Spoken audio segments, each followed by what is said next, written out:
ఈ రాష్ట్రంలో జరుగుతున్నటువంటి రాజకీయ పరిణామాల దృష్ట్యా రోజురోజుకి దిగజారుతున్నటువంటి ఈ యొక్క టీడీపీ బీజేపీ బంధం కానీ ప్రభుత్వ విధానాలు కానీ తేటతెల్లంగా ప్రజానీకానికి అర్థమవుతున్నటువంటి సందర్భంలో అర్ధరహితమైనటువంటి వాదనకి తెరలేపటం జరిగింది వైద్య ఆరోగ్య శాఖ మంత్రి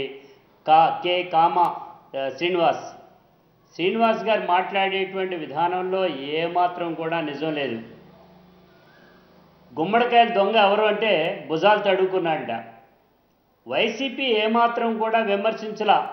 వైసీపీ నుంచి ఈ మెడికల్కి సంబంధించినటువంటి ఎంసెట్లో అవకతవకలు జరిగినాయని వైసీపీ పార్టీగా ఎవరో కూడా మాట్లాడలా.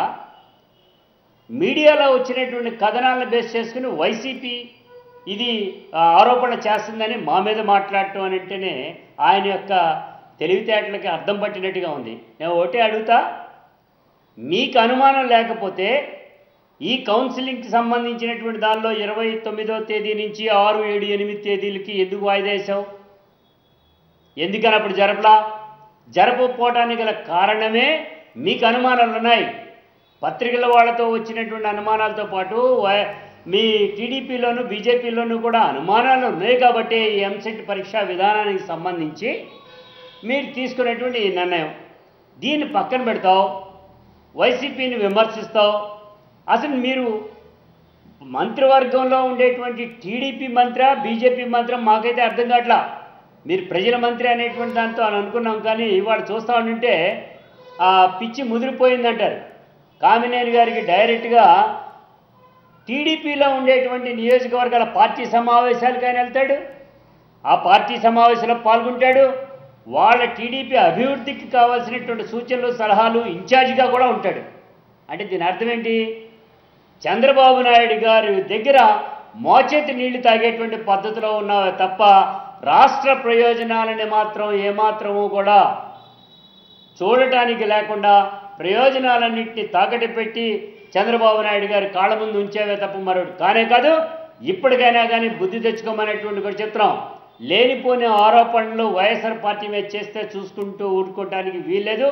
ఇవాళ మేము అడుగుతున్నాం, గతంలో మీ చంద్రబాబు నాయుడు గారు అపోజిషన్లో ఉన్నప్పుడు పీజీ వాళ్ళకి 5 మార్క్స్ నుంచి 10 మార్క్స్ గ్రేస్ మార్కులు కలిపి తీరాల్సిందే అనేటువంటిది అన్నాడు. ఆయన అధికారంలోకి వచ్చిన తర్వాత గ్రేస్ మార్కులు కలిపారండి, కలపడానికి వీల్లేదు అనేటువంటిది మాట మాట్లాడారు. సుప్రీంకోర్టు కూడా చెప్పింది అన్నా కానీ కూడా వీలు లేకుండా లేదు, ఏ కోర్టు చెప్పినా నేను మాత్రం కలపను అనేటువంటి చెప్పారు. అని నేను అడుగుతున్నా, ఈ రాష్ట్రంలో జరుగుతున్నటువంటి మెడికల్కి సంబంధించినటువంటి అవకతవకలు అనేక రకాలుగా గతం నుంచి కూడా జరుగుతూ ఉంటే యూనివర్సిటీ మీద నిఘా పెట్టవలసినటువంటిది పోయి యూనివర్సిటీలోనే నువ్వు మక్కా వేసినా కానీ నిఘా మాత్రం శూన్యం అనేటువంటిది కనపడుతూ ఉంది. అందుకని మేము అడుగుతున్నాం, మెడికల్కి సంబంధించిన దాంట్లో ఎక్కడైతే పేపర్స్ ప్రింట్ అయినాయో ఆ ప్రాంతం నుంచి అనేక సార్లు 10th క్లాస్ కానీ ఇంటర్మీడియట్ కానీ ఎంసెట్ కానీ లేకపోతే కనుక గ్రూప్ 1 పరీక్షల దగ్గర నుంచి ఆ గ్రూప్ 4 పరీక్షల వరకు కూడా గతంలో కూడా ప్రెస్ నుంచి రిలీజ్ అయినాయి అనేటువంటిది కూడా వచ్చినాయి. అటువంటి దానికి ఒత్తాసు పలికినటువంటి వాళ్ళు ఎవరు అనేటువంటి కూడా చెప్పాలి. అంతేగాని ఈ రకమైన చౌకబారుతరమైనటువంటి విమర్శలు మానుకోమని చెప్తున్నాం. హాస్పిటల్స్ని బాగు చేయడానికి ఎలకలు ఖర్చు చనిపోవడం, చేవలు ఖర్చు చనిపోవడం, లేకపోతే కానీ పిల్లల్ని ఎత్తుకుపోవడం, ఈ కార్యక్రమాలు జరగకుండా ప్రజలకు అందుబాటులో వైద్యాన్ని ఉంచాలని రాజశేఖర రెడ్డి గారు ఏదైతే 962 జబ్బులకి నయం చేయడానికి ఆరోగ్యశ్రీ ఏ రకంగా అయితే అమలు చేశారో అదే పద్ధతిలో చేయమన్నాం. ఇవాళ ఉండేటువంటి ఈ 962 జబ్బుల నుంచి 200 కుదించేశారనేటువంటి చెప్తున్నారు. ఇవన్నీ కూడా సరి చేసుకోవటం మంచిది. అంతేగాని అవాకు చవాకులు వైసీపీ మీద పేలాపలు పేలవద్దనేటువంటి మంత్రి గారికి హితవు పలుకుతా ఉన్నాం.